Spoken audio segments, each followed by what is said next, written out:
네, 앞서 오늘 장 정리해드렸다시피 외국인 투자자들의 매도가 유독 또 삼성전자, SK하이닉스 이런 대형주 쪽으로, IT 쪽으로 몰렸던 하루다라고 말씀을 드렸는데요.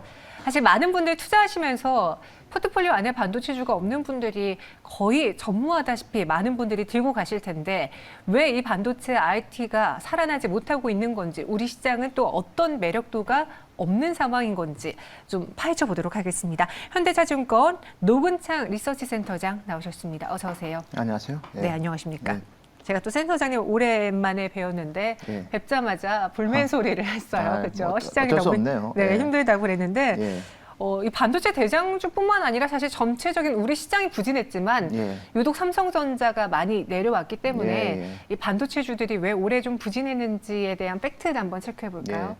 사실은 뭐 최근에 주가 하락에는 보이지 않는 수요 감소 우려가 좀 많고요. 물론 뭐 스마트폰처럼 이미 수요가 1분기에도 한 전년 동기 대비 10% 감소한 그런 제품도 있고 4월부터 이제 드디어 노트북 출하량도 좀 감소를 하고 있습니다. 그런데도 불구하고 삼성전자 하이닉스는 1분기 실적도 좋았고 2분기 실적도 아마 시장 예상을 뭐 충족시킬 것 같습니다. 그래서 사실은 이제 수요는 안 좋은데 실적이 잘 나오는 참 이상한 현상이 지금 펼쳐지고 있고요. 근데 주가는 어쨌든 미래에 대한 불안감 때문에 특히 어제 또 인텔의 겔싱어가 어쨌든 전자제품 수요가 생각보다 안 좋다고 했는데 사실 인텔 같은 경우는 2분기 가이던스 자체를 매출액이 감소하는 거로 제시를 했습니다. 그래서 일단은 1분기 대비 한 2% 정도 매출 감소한다고 가이던스를 줬고 엔비디아 같은 경우에도 2분기 실적이 감소한다고 얘기를 했거든요. 반면에 삼성 하이닉스는 2분기 실적이 D램의 빅그로스를 고려해 본다면 실적이 특히 반도체 쪽은 상당히 개선되거든요. 그래서 어떻게 보면 조금은 디커플링 해도 되는데 그냥 지금은 일반적인 그런 불확실성에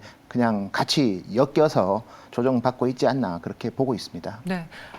이번 올해 우리 주식시장 유독 그랬던 것 같아요. 특히나 실적을 확인할 수 있는 기업임에도 불구하고 우리가 예상했던 것과 보다 다르게 심리가 더 많이 작용하는 그런 주식시장이 연출되고 있는데요. 저 궁금한 게 이 메모리 시장에 대한 또 뉴스를 쭉 훑어보면은 어떤 거는 예상보다 업황부진 우려를 깨고 지난해 대비 두 자릿수 성장을 했다라는 기사가 있는 한편 또 오늘 외국계 증권사 리포트를 보면은 수요가 줄어들고 있고 재고 정리도 3분기면 본격화되기 때문에 EPS 추정치를 낮출 수밖에 없다라는 그런 이야기가 나오던데. 네, 참 뭐 저희가 봤을 때 지금 많은 분들이 우려를 했지만 겨울은 안 왔거든요. 그래서 사실 디램 가격도 1분기에 한 3% 정도 하락했고 시장에서 예상했던 두 자릿수 하락도 아니었고 이번 분기는 뭐 한 1%에서 2%밖에 하락을 안 합니다. 그래서 반면에 또 출하량은 또 올해 디램 시장 자체는 한 10% 후반 정도 출하량 증가가 있을 거고요. 그러면 어디서 그런 수요가 나오느냐 보면 서버에서 많이 나오고 있고요. 또 스마트폰 같은 경우에도 이제 디램의 기기당 탑재량이 증가하고 있습니다. 그리고 특히 애플이 지금까지는 사실은 그 아이폰 13 그리고 13 미니는 4GB 모바일 램을 이제 장착을 해서 스마트폰 평균보다 디램 탑재량이 적었는데요. 근데 올 하반기에는 이제 그 아이폰 14하고 맥스에도 6GB가 들어가고 프로 모델은 이제 LPDDR5로 달거든요. 그래서 사실은 우려에도 불구하고 출하량도 생각보다 좋고 또 전체적으로 가격 자체도 생각보다 안 빠지는 그런 국면이라서 사실 뭐 향후에는 어떻게 될지는 봐야 되겠죠. 근데 제가 봤을 때는 3분기는 까지는 최소한 실적의 증가세는 직전 분기 대비 실적 증가세는 저희는 이어진다고 보고 있고요. 그 배경에는 역시 아이폰 14가 어쨌든 간에 9월에 출시가 되고 그다음에 인텔의 그 사파이어 레피드 중에서 XCC라는 모델이 있습니다. 이게 제일 중요한 모델인데요. 익스트림 코어 카운터라는 모델이 주로 클라우드 사업자에 들어가는 그 인텔의 사파이어 레피드 제품인데 이 제품이 나오면 이제 서버 쪽에서도 DDR5 수요가 본격적으로 나타날 수 있거든요. 그래서 3분기까지 실적은 저희는 증가하는 거로 어쨌든 예상하고 있고요. 제일 중요한 게 이제 2023년이 될 것 같아요. 근데 제가 최근에 이제 뭐 반도체 장비 회사들 다 서베이를 해봐도 글로벌 빅테크 장비 회사들 같은 경우에는 1분기 실적이 다 안 좋아요. 도쿄 일렉트로닉 제약은 다 안 좋습니다. 왜냐하면 부품이 없어서 반도체 장비를 못 만들고 있어요. 그 말은 이제 2023년에도 사실 디램 가격이 하락할 가능성은 저는 크지 않다고 보는 게 공급 자체가 상당히 제한이 됩니다. 네. 장비가 없기 때문에. 그래서 뭐 정말 업황은 생각보다 좋은데 그 좋은 업황에 관심이 없는 것 같아요. 그냥 한국을 줄이고 싶고 그다음에 뭐 그냥 순수한 회사들도 많은데 네. 굳이 삼성전자처럼 다양한 사업부를 갖고 있는 기업 때문에 뭐 약간의 불확실성만 나와도 주가는 안 가잖아요, 지금은. 그래서 그런 것 때문에 좀 더 주저하는 것 같습니다. 네. 이번에 올 한 해 동안의 좀 성적표를 봤을 때 특히나 IT 쪽에서는 형보다는 그래도 아우가 낫다라는 평가가 나왔습니다. 이런 삼성전자, SK하이닉스처럼 대형주보다는 중소형단에서 소부장 쪽이 조금 더 주가적으로는 아웃퍼폼했다라는 판단이었는데 그 안에서 조금 더 들어가면은 좀 불확실성이 큰 디램 쪽보다는 파운드리의 투자에 관련된 종목들이 더 나았다면서요? 예. 그래서 실질적으로 보면 뭐 메모리 반도체는 실적은 좋아도 네. 언제 가격이 하락할지 모르니까 모르는 실적에 대해서 그냥 디스카운트 하는 거고요. 근데 파운드리 같은 경우는 이제 장기 계약이 많다 보니까 실적의 가시성이 있고 그래서 뭐 그 관련된 뭐 일종의 비메모리 관련된 부품주들이 올해 좀 주가 흐름이 좋고 특히 최근 들어서는 뭐 반도체 기판 관련해서 반도체 기판이 지금까지는 주로 컴퓨팅 영역에 주로 들어갔다면 뭐 PC든 서버 쪽에 들어갔다면 이제는 전장이든 그리고 데이터 센터 서버 수요도 상당히 또 많이 증가하고 있거든요. 그쪽 관련된 기업들의 실적의 가시성이 좀 더 좋다 보니까 그쪽 관련된 기업들하고 또 반도체 소재 회사들이 주가 흐름이 좀 좋지 않았나 그렇게 저희는 평가하고 있습니다. 네.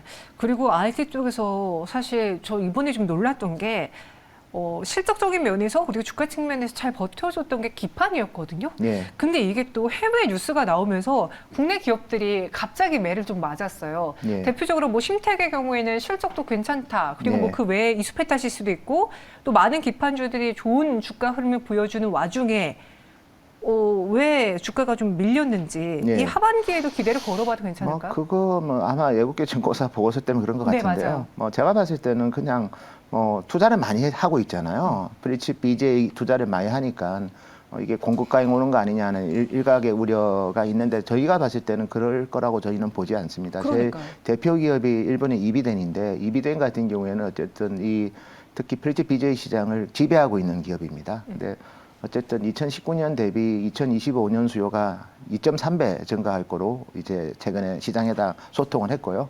그다음에 이 프리츠 BG에 들어가는 그 소재인 아지노모토 그 빌드업 필름이라고 보통 하는 ABF가 있는데요. 그거를 만드는 회사가 이제 100% 일본의 아지노모토 바인테크인데요. 최근에 캐파를 2.5배 증설했습니다. 네. 그래서 제가 봤을 때는 지금은 기존의 서버 그다음에 뭐 PC의 중심으로 이제 PC 서버 CPU랑 뭐 GPU 중심으로 들어갔다면 이제는 전장하고 특히 데이터 센터의 그 GPU가 점점점 고성능으로 가면서 브릿지 BJ 수요가 늘고요. 그리고 전장 같은 경우에도 과거에는 이제 BGA가 주로 MCU 뒷단에 들어갔다면 이제는 전장에 들어가는 프로세서도 성능이 워낙 좋아지고 있기 때문에 브릿지 BGA가 들어갑니다. 그래서 저희가 봤을 때는 이쪽은 여전히 초과 성장 할 가능성이 훨씬 저는 크다고 보고 있습니다. 아니 왜 우리 기업들 잘하고 있는데 이렇게 불안한 뉴스만 나올 때마다 같이 매를 맞는지 좀 억울하기도 하고 그만큼 시장이 많이 불안한가? 좀 투자 심리가 많이 위축된가? 그런 생각이 들기도 합니다. 그럼 이 IT 시장 안에서 좀 하반기에 긍정적인 면을 찾아보자면 또 항상 그 스마트폰의 성수기잖아요. 예, 신작들이 나오고 이번에 애플 아이폰이 뭔가 이 IT 시장에 좀 다른 분위기 전환점 만들어낼 수 있을까요? 저희가 봤을 때 이번 아이폰은 일단은 그 삼성처럼 노치 타입이 아니라 프로 모델은 홀 타입입니다. 홀 타입이요? 예, 홀 타입이기 때문에 훨씬 디스플레이가 시원하죠. 두 번째는 이제 후면 카메라가 이제 48메가로 업그레이드가 되고요. 프로 같은 경우에는.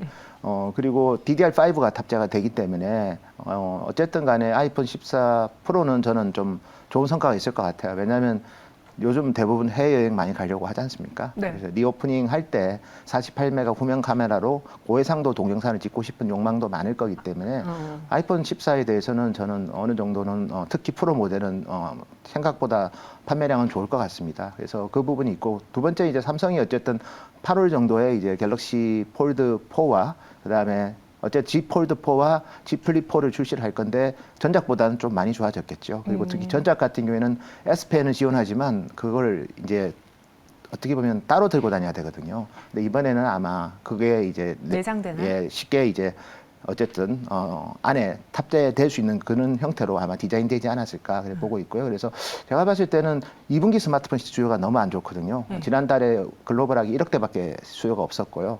이번 달도 한 1억 대 그 정도 될 것 같아요. 그래서 스마트폰 수요가 1분기에 한 10% 전년 동기 대비 감소했는데 2분기에도 그 추세가 이어지고 있는데 최소한 3분기에는 지금보다는 좋아질 것 같습니다.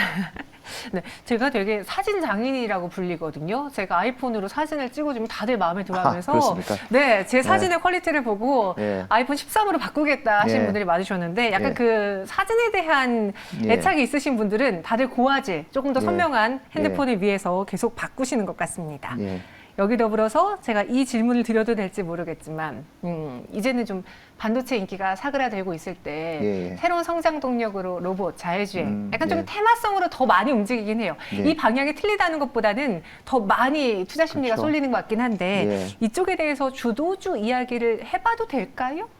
근데 뭐 사실 자율주행에 있어서 우리나라 기업들이 뭐 최근에 이제 강남에서 자율주행 레벨4 서비스도 맞아요. 하지만 아직은 이제 그게 어떻게 보면 밸류에이션 멀티플을 높이는 거고 당장은 오히려 EPS에는 뭐 크게 도움이 안 될 겁니다. 원가상의 부담이 클 거고 그다음에 로보틱스 같은 경우에는 저도 되게 좋게 보고 있고요. 최근 들어서 물류 로봇 하던 뉴빌리티 같은 경우에 뭐 펀딩도 또 성공적으로 한 것처럼 이제 서빙하고 배달 로봇 시대가 분명히 열린 것 같은데 그래도 실적이 좀 의미 있게 나올 회사는 제 눈에는 안 보이는 것 같습니다. 그래서 아직은 단기 테마로 보시고요. 중장기적으로 좀 좋은 기업을 찾는 기회로 활용하는 게 좋을 것 같습니다. 네, 알겠습니다. 그럼 아직까지 인플레이션 우려, 뭐 아직까지라고 말 쓰기가 뭐한 게 지금 인플레이션이 정말 너무나 시장에서 가장 큰 문제가 되고 있는 이 시점에 하반기 반도체 업황 우리가 생각하고 있는 거에서 좀 수정을 해야 되는지 전체적인 시장에 대해서 하반기 전망 들어보고 마무리할게요. 예, 일반적으로 인플레이션일 때는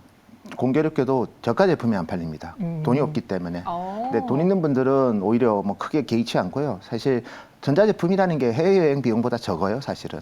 그렇기 때문에 프리미엄 제품은 여전히 크게 불안할 상황은 아닌 것 같고요. 네. 두 번째는 제가 언급드린 것처럼 공급을 지금에 있어서 이제 눈을 좀 돌려야 된다. 수요 불안한 건 주가에 저는 많이 반영됐다고 보고요.